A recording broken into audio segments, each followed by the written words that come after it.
Hi guys, and welcome to this week's deep dive. This week I have got the legendary Wayne Goodman joining me.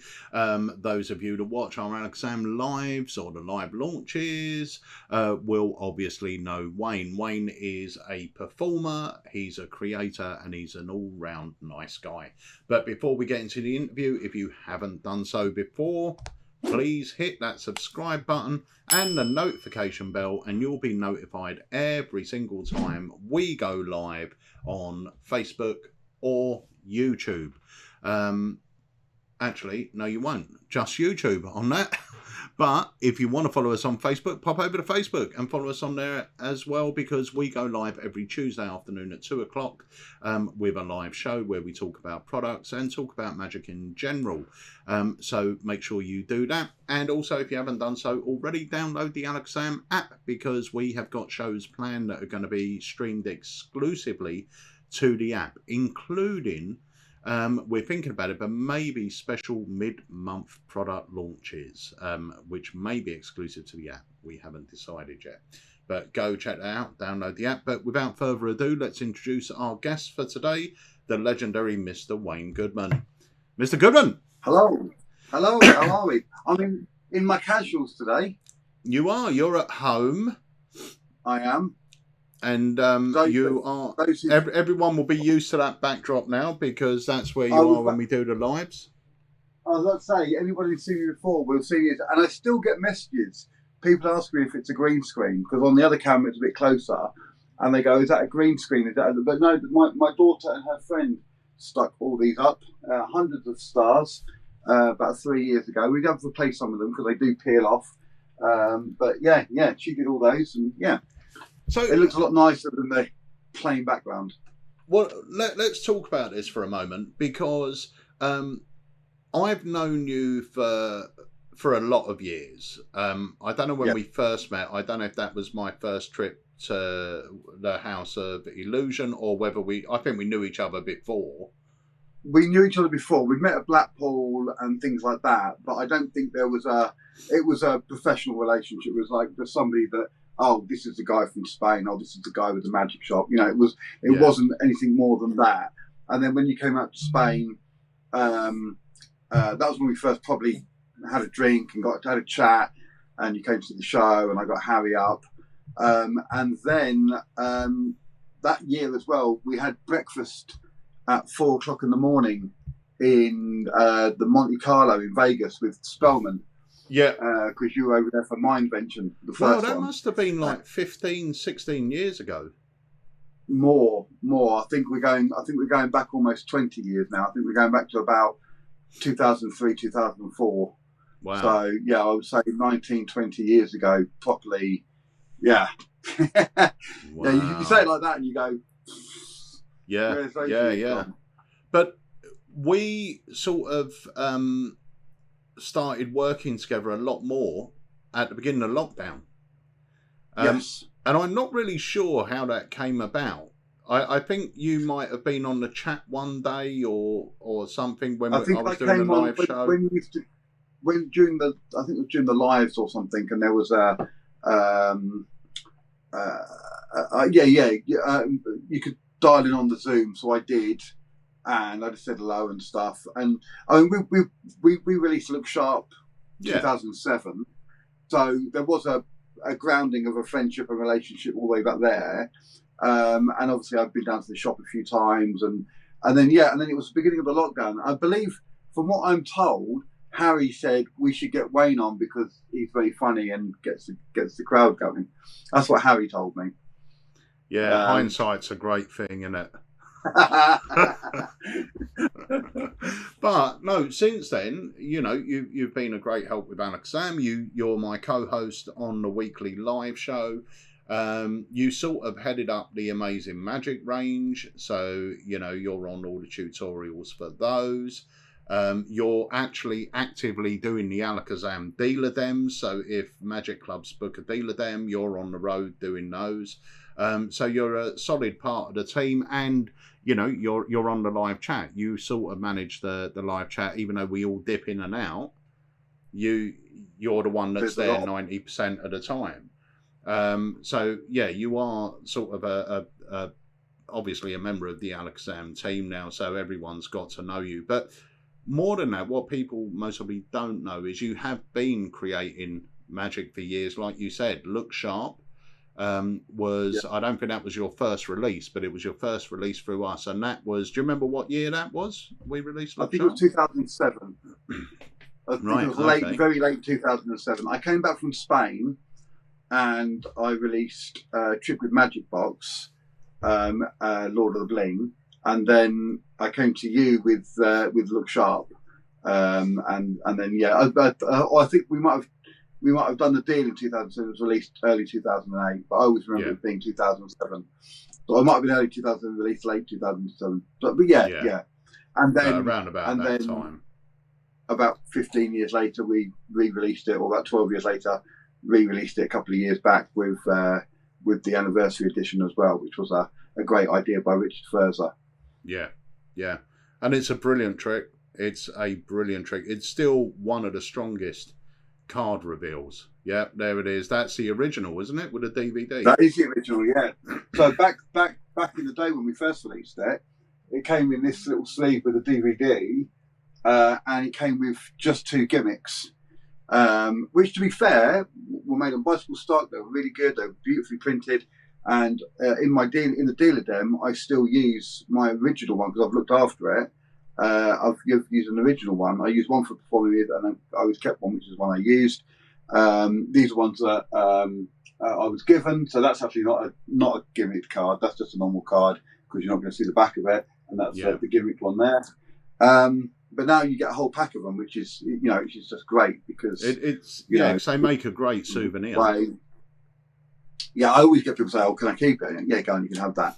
And it does take you 2 minutes to roll up another one. Or if, like me, you got like 10 of them already rolled in the case, just go and grab another one and you're good to go. Yeah.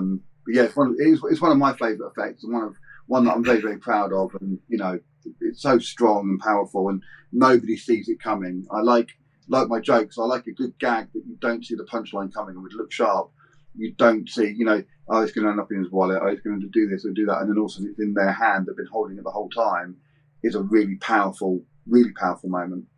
Yeah, and the great thing, just getting onto your jokes as well, the great thing about your jokes is not only do they not see them coming, they don't know they've happened half the time.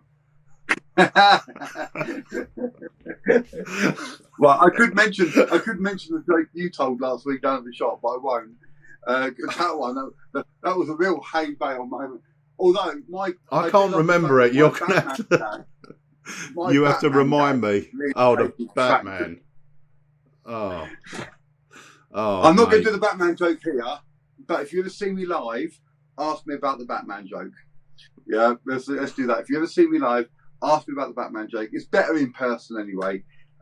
Yeah, I love the Batman joke. Is it better in person? They can decide when they see you. But with the talking about comedy, you've obviously written a lot of books. Yep. Oh, excuse me. I've got. You've written a lot of books on comedy. You've written books on wedding magic.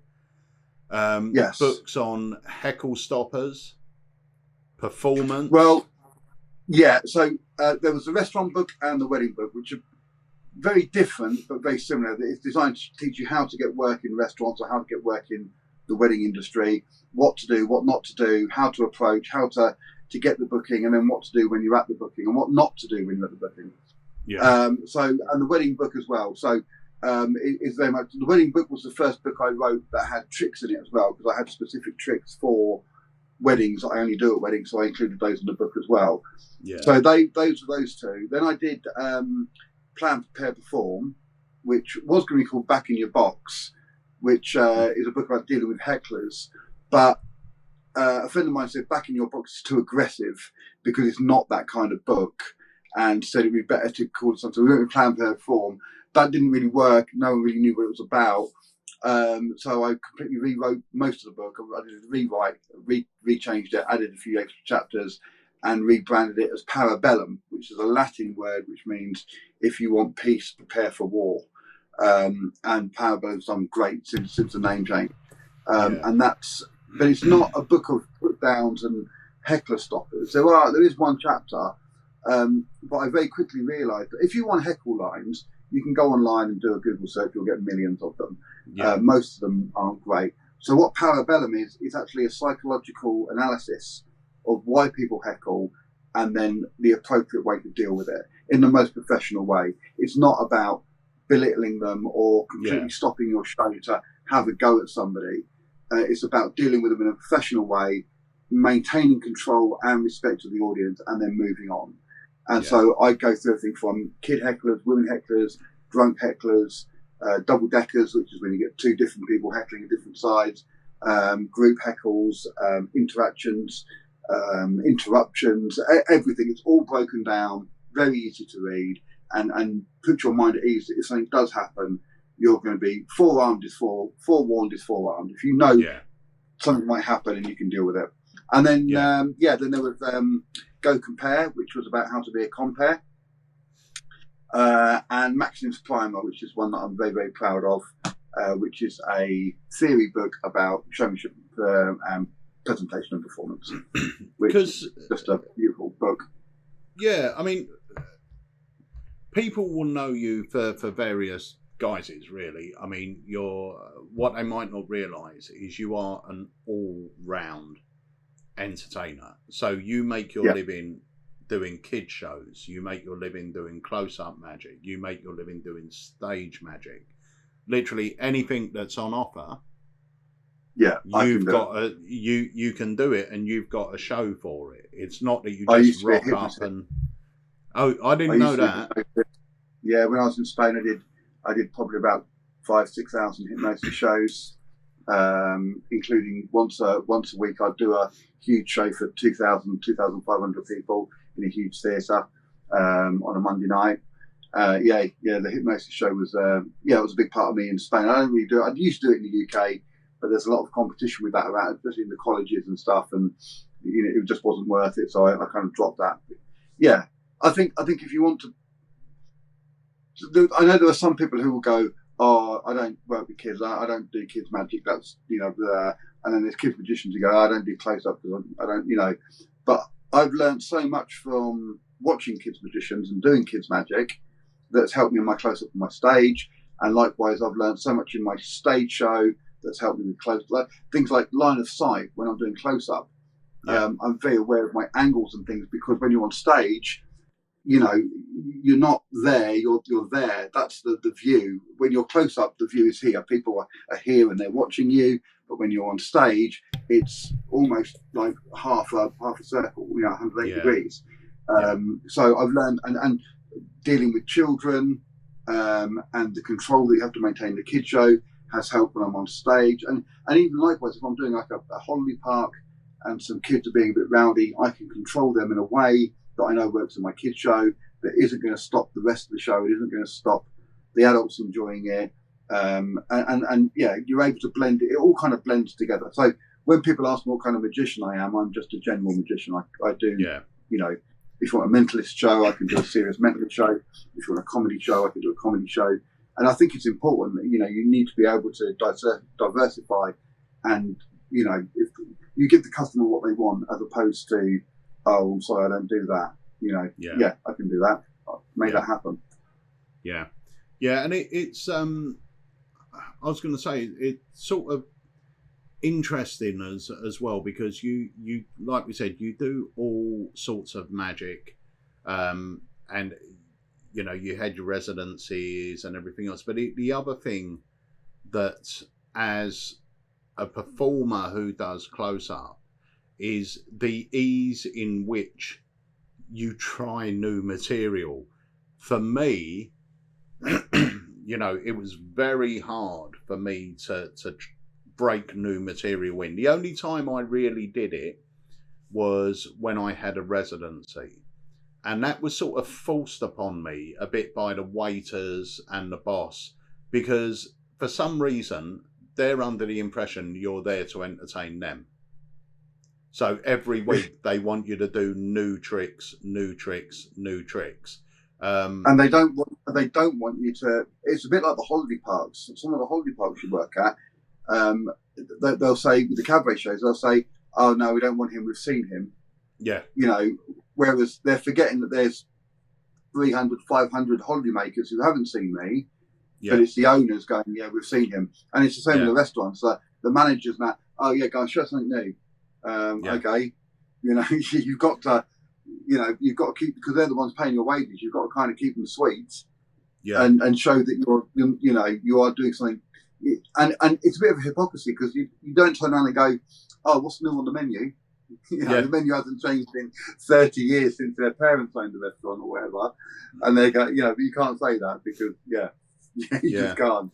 But you're always adding new bits. Yes. Like you're constantly creating new magic. Now, over the last few months, you've been bringing some of your magic out, and a lot of these are sort of not only magic, but you've got a lot of bits of business in there.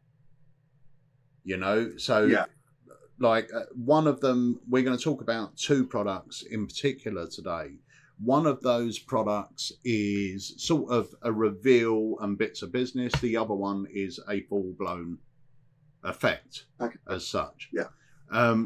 But it's very important actually to have those bits of business, to have those card reveals. That's why things like Look Sharp are so strong. Because it's just an interesting card reveal. I think a lot of magicians nowadays, especially nowadays, and I think with the advent of social media has made this happen, but a lot of magicians nowadays, they don't want the lesser tricks. They want everything to be the biggest effect, the biggest reaction, the biggest moment. And then they expect that the next trick is going to get the same reactions, etc. And it doesn't really work like that. And again, this is something I've learned from the stage shows. You have in a cabaret show, you have your 3 or 4 big moments, but then you need filler tricks in between to keep the momentum going. And I think that's really important in close-up as well. So, yeah, I have my effects that get the big wows and the big reactions, but you also need those, and with close-up especially, those bits of business, like my comedy cards with the gags on them.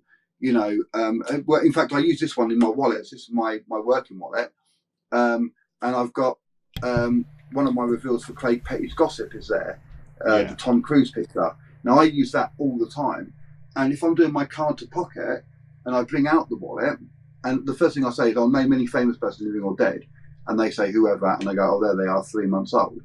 Okay, and then I go on with the effect, but it's a throwaway moment, but it cements in their minds that it's another gag on top of the verbal gags I've been doing, but it's also another separate little thing. It's like, oh my god, I wasn't expecting that. Oh my god, that's really funny. That's a little extra. And for some people, I'm sure they go away thinking that was something special just for them. They don't see me do it anywhere else. So that was just a little gag just for them. It's something special. And those bits of business and those little filler bits in the middle. The other one I use quite a lot is if I'm getting a bit of a crowd together, I'll do the old I'll talk about supermarkets and shopping, and then I'll bring out I'll bring out this card, and I'll go, okay, we're going blah blah blah blah blah, and I'll do the barcode gag. Yeah. Now this is a complete piece of nonsense, but it plays really well to a bigger crowd, and I get YouTubers in the supermarket, YouTubers in the R, YouTubers in them. And all of a sudden, I'm doing something that gets a big laugh off everybody. It's not really magic, it's a stupid joke. But then it allows me to go into the comedy into the effect after, and I've got them, I've hooked them. This guy's funny and entertaining, and whatever he's going to do is going to be great. And then I do an amazing card trick or whatever that gets a big reaction, and then I can move on. So, those bits of business, I think, are imperative to performance. Yeah, the other nice thing about little bits of business like that, if you take, for instance, the barcode gag, that's in your wallet. So imagine having a card selected, signed, returned to the deck, and you say, we'll find your card in a minute. In fact, let's try something on you. Think of a supermarket. You're going to walk down one of the aisles. Now you palm the card off, load it in the wallet, bring out your barcode gag, do your barcode gag. Now your wallet's already in play.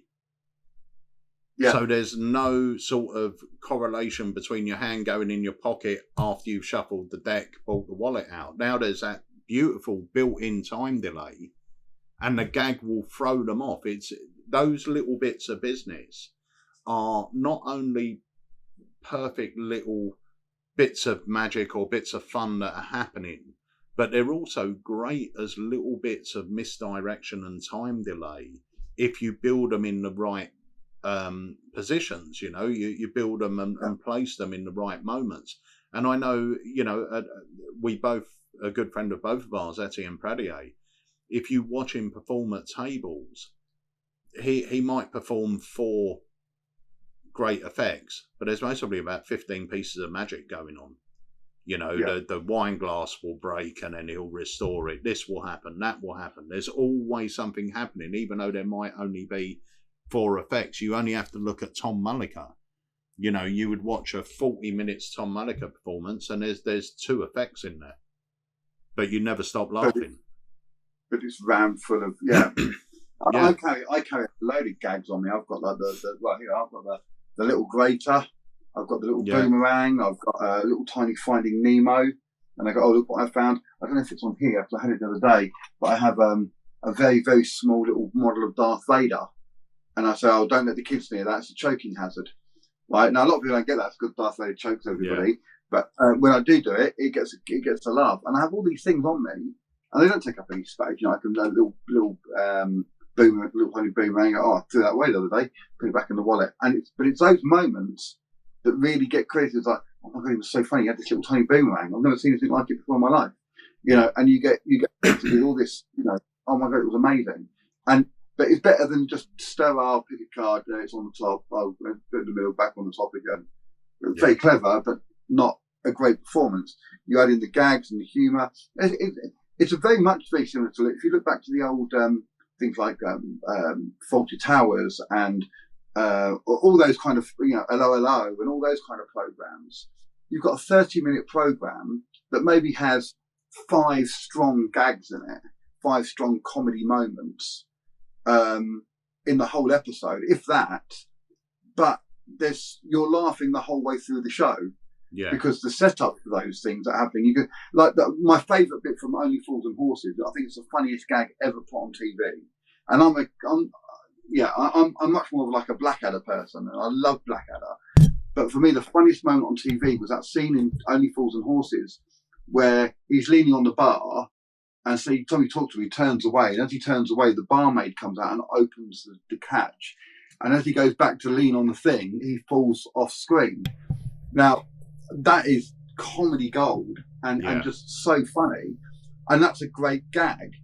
But the setup for that, with everything else that's going on there and all the stupid comments and stuff, is so important to set up that moment that he's leaning on the bar and talking and being Del Boy.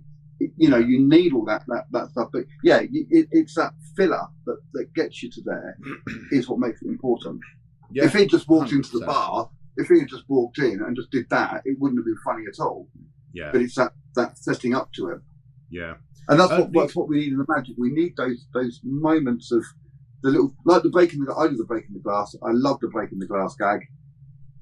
And as soon as I come to the table, I even have a line actually. So I do a top change and I'll be there and I'll say, your card. Oh, I'll say, so put your card back in the pack. I do that. And I just take out a random card and go, da, and they go, no. And I say, no, I didn't take your card. I just went, da, old gag. And then I'll take the card and just flick it, and it changes to their card. And I get a big reaction at this point. And I always say, be honest, you thought I was going to be rubbish, didn't you? I get that quite a lot.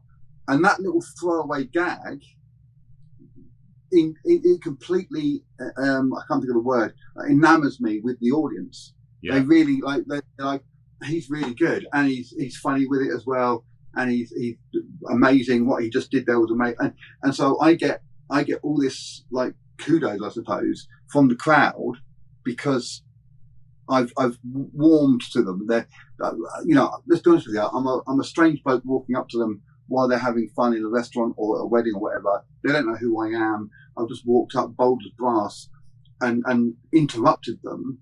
But now we're friends. I've had a little joke at myself at my expense. You thought I was going to be rubbish, didn't you? I get that a lot. Nice little joke at myself, and then and now they like me, and I can go on with what I'm going to do. Does that make sense? Yeah. 100%. So we're going to drop one of the trailers in a moment. But I just wanted to say as well, I was going to say this at the beginning when we were talking about your Star Wall and we started talking about lockdown. You were one of the guys that really embraced lockdown, i.e. you went for it. You were putting on Facebook shows for families free of charge. Was it once a week or twice a week or something? It started off every other day, which meant I was going up into my loft and bringing down boxes and boxes of stuff. Literally, we had. I've still got lots of books down here. Long as I go back up there. It started off every other day, a little half-an-hour show, which was one close-up trick, one kids trick every episode. And I wanted to do something for the kids and something for the adults watching as well in every single episode. And then it went down after I think about a few months of doing that. I just couldn't maintain. I was running out of tricks, so I knocked it down to 3 times a week and then twice a week. And then the last few months when the kids were going back to school, it was once a week. And now I normally do one on Christmas Eve because I don't like working Christmas Eve if I can help it. I like to be here, especially if I've got my daughter here. I like to be here, but I do a free Facebook show on Christmas Eve or Boxing Day if she's not here. Or if I have to work, I do it Boxing Day. And I still enjoy them. They're good, and they're all on my YouTube channel. You can go to my YouTube channel, or you can go to my website. They're all on there, and you can watch them all. And I was really wooden at the beginning. I will say, to begin with, I was really, really wooden. And a friend of mine who works in TV said, "Do you think when you're watching the children's BBC presenters, like the CBeebies and that, do you think they're working to an audience of children? No, they're not. They're working to a camera. They have to imagine children and the audience is there." And that really woke me up to it. So I started relaxing more and performing for the camera as if I could actually see the people watching, and kind of remembering that when you're on stage, you can't see the audience anyway, because it's lights, but you don't get any feedback, which was hard to begin with. But and then I started doing lectures and birthday parties. I did a wedding during lockdown on Zoom, which was great. I think some people just didn't like it. It wasn't for them, which is fine. But for me, it really worked and was a, and it kept my sanity as well. It kept me sane. It gave me something to focus on and to work on. Yeah, that's it. And I think that was very, very important during that time. We were all stuck indoors. I put everything into online content.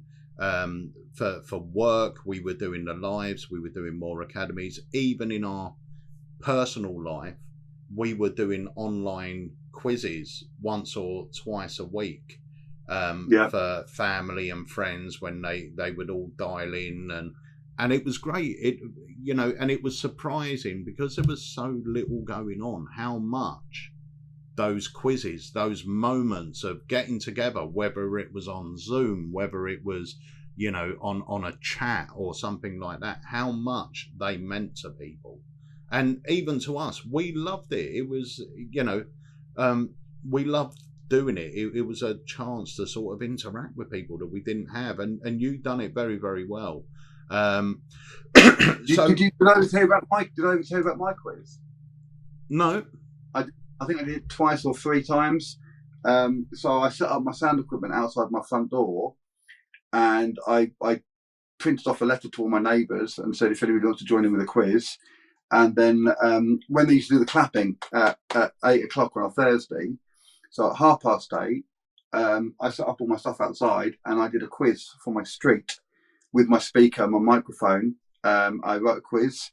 And and we just did it for a bit of fun, threw in a few jokes, a few gags. It was really, really good. I only did it a few times, which is nice. But that was quite nice. And Charlie would sit up in my bedroom window and talk to her friend Neve opposite, and they were like waving to each other and stuff, and I would do the quiz for the whole street. That was great. That was brilliant. It's brilliant. So, a little bit of thought, you could do anything. It's all there. Yeah, 100%. Well, we're going to play a trailer because time is running out. We're already at 30 minutes, but this is always one of our telephone conversations anyway. Whenever one of us goes, you ain't got a spare minute, have you? We actually mean a spare hour. But yeah, so we're going to talk about two effects in particular. Now, both of these are new effects. They're both in stock at Alakazam Magic. Which one should we play first? Should we do the reward card first of all? Let's do that. So, ladies and gentlemen, this is Reward Card by the fantastic Wayne Goodman. Let's take a look.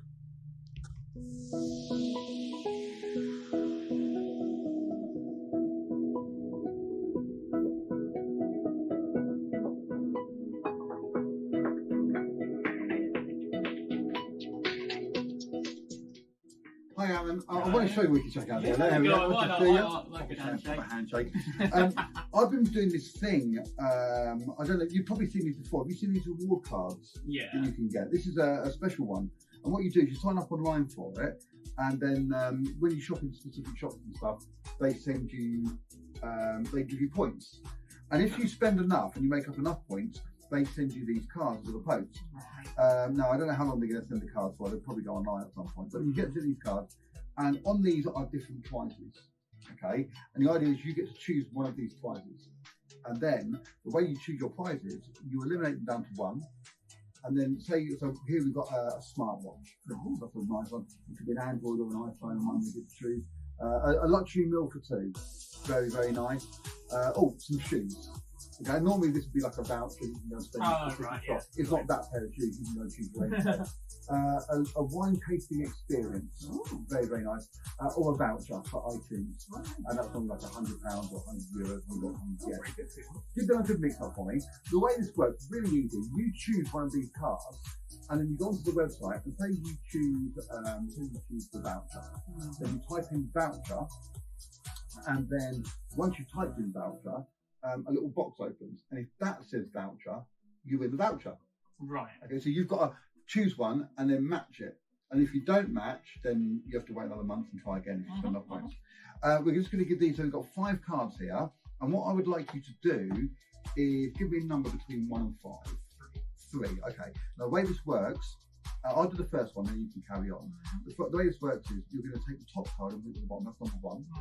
That's number 2, and then you're going to turn the third card over. Now we're going to repeat that. We're going to do it 4 times. That's the first time. So if you just take over that for me. So put that one to the bottom. 1, 2, and then turn that card over. And we'll do it 2 more times. So 1, move it over, and then finally 1. Okay, brilliant. Now, if I take the cards and I just go through them, you'll see that you've now turned over 4 cards, and there's 1 card left face down. Okay, so you can have a little look here. Can you turn that card over and show it to the camera so that everyone which one you've taken? Yeah, shoes. That goes a good point. I like shoes. So later on, I'm going to go on my computer, I'll type in shoes, it comes up shoes. I win shoes. Lovely. I had a feeling I was going to win the shoes. I really did. No, I did. I really did. Because remember my reward card? If you look at that number there, 53045, if I turn this card upside down, just read what that number turns into. Shoes. Shoes. It's right there. Look at that. Shoes. But if that wasn't enough, it does say on the back, you chose the shoes. And you can check that out. It doesn't come off. That's a proper 50 card. And you knew. Look at that. I'm going to win some shoes. Wow, look at that. That's good. Thank you very much. Nice.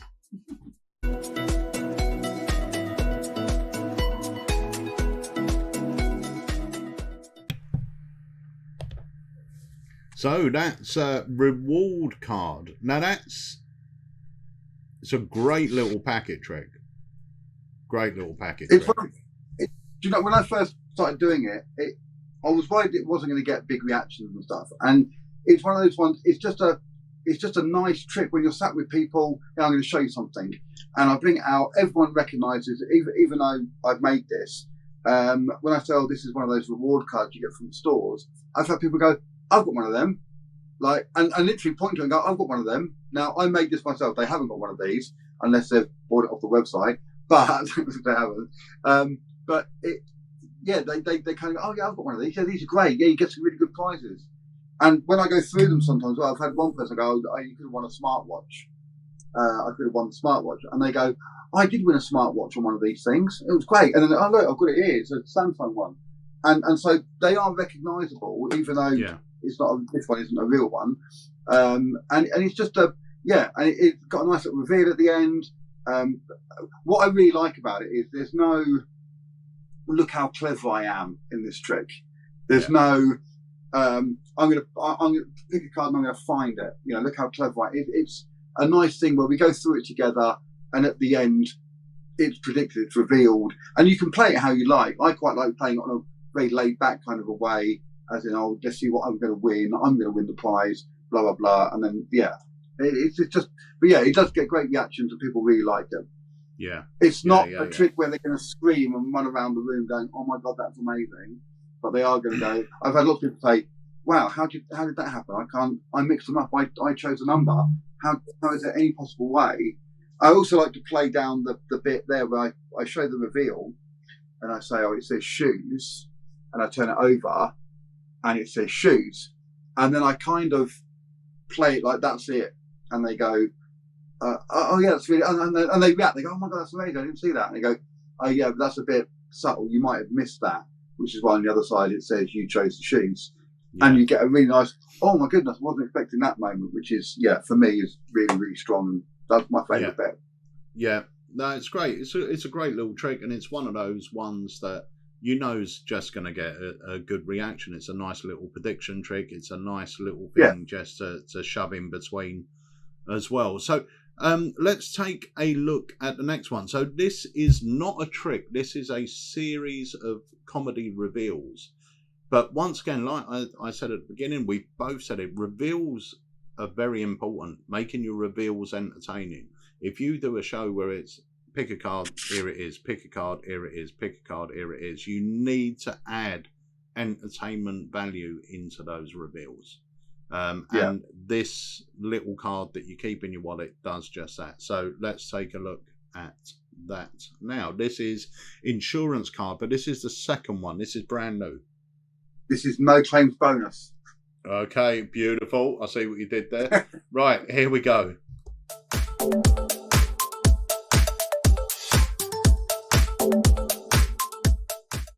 I want to have 2 cards selected out the pack. Okay. So what's your name, sir? Paul. Okay, Paul. Just say stop. Stop. Put that card down. And could you say stop as well? Stop. Put that card down. And both of you show to the camera. I'm going to put the rest of the cards here. Don't give a fake card. Okay, I'm going to put the rest of the cards away in my pocket, so I can't see which ones are missing. Okay. I'm going to try and do a bit of mind reading and tell you your cards. Ready? 3 o'clock. No, I'm saying what it isn't. Come on, I've got away with that one. Yours is a high number, like a picture card. It's a black one. It's King of Spades. No. Okay. You're right, that's not what it is. That's right, yeah. Yours a red card? No. Right, it's all gone terribly wrong. And we're filming. Don't panic. I've got insurance. Okay, I always have insurance, magician's insurance. And this is my magician's insurance card. Okay, so if it goes wrong, I've got insurance. What was your name? Anne. Would you be amazed if your name was on this card? Yeah. Wouldn't be making me else on that. Your name. Your name. Yeah. Would you be amazed if your name was on here in Spanish? Su nombre. There we go, your name. Okay, what was your card? You can tell me. 2.5. Check this out. But this says the insurance card is there for my benefit. If I put it out a little further, you'll see it does say the 2 of hearts. Now, Anne, seriously now, if your card was on here, that would be amazing, wouldn't it? It would be. Your card 3 times! Take it back! 3 times! But check this out. It says here there's a signature. What is your card? Can I tell you? Yeah. 6 of spades. 6 spades. See that? If I rotate it down, what's that signature? As it actually says, 6 of spades. And is there any way you can know what word is written on the other side? 6 of spades. No, seriously, no. Is there any way you can know what word's there? No. Exactly right, Anne. Exactly right. Name any animal you like. Elephant. And there you go. Look at that. Thank you very much. Thank you.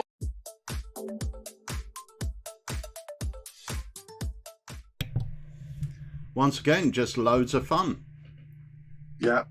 I was quite loud there. I didn't when I made the trailer. I didn't realise how loud the audience, because on my computer it didn't come through that loud. They weren't really, but they were a great crowd and a great bunch. And I knew they would love that. And to be honest with you, I opened with before that. I opened with Hard Stretch, and I only had 2 bands, and I put them in my pocket. And one of them broke at the next group, which I was really annoyed about. I had to go to my case to get some more.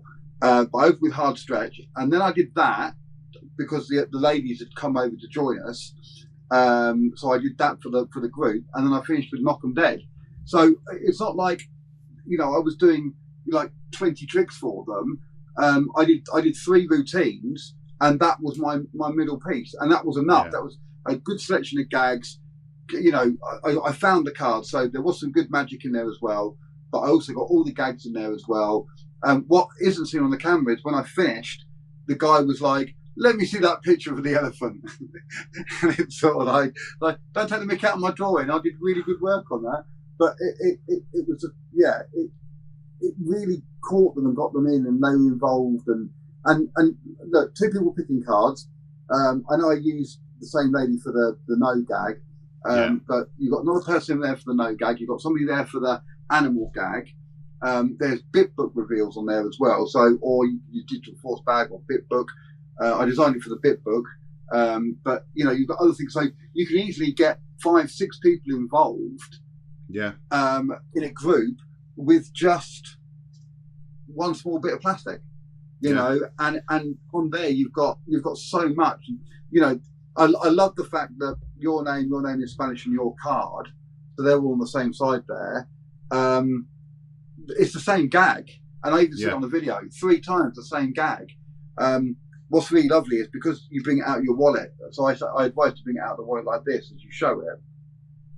So you get to there and they get the 2 of hearts, and now you say, if your card was on here, would you be amazed? And of course they're thinking about their card now. They're not thinking about your name or the Sin Hombre. So when I bring it up and it says your card, it's a great little callback to the previous gags. And it really does. It resonates with them, and you get a laugh. That's why I say 3 times the same gag. That's how good I am, ladies and gentlemen. I can get the same gag 3 times, and they love it. It's a good 2-3 minutes of sort of fun for for forcing 2 cards. It's spoiler alert there, Pete. But it's a great bit of fun. So both of those effects are on our website now. You can order those. And we're about to wrap this up because we've overrun. But Wayne, always a pleasure to see you, my friend. Thank you very much for having me on. It's been lovely, and I'll see you again on Tuesday for the live. Yeah, we'll see you on Tuesday. So Wayne, thanks for joining us, mate. Thank you very much. Have a lovely, whatever you're doing, and see you all again soon. So, guys, thank you once again for joining us on the Deep Dive. We're here every Sunday with another interview with a creator. Please leave your comments below if there's anyone you would like me to interview or any trick you would like me to take a look at. Let us know in the comments, and let me know what you think of the show as well. And remember, if you haven't done so already, please hit that subscribe button and that notification bell so you're notified every time we go live on YouTube.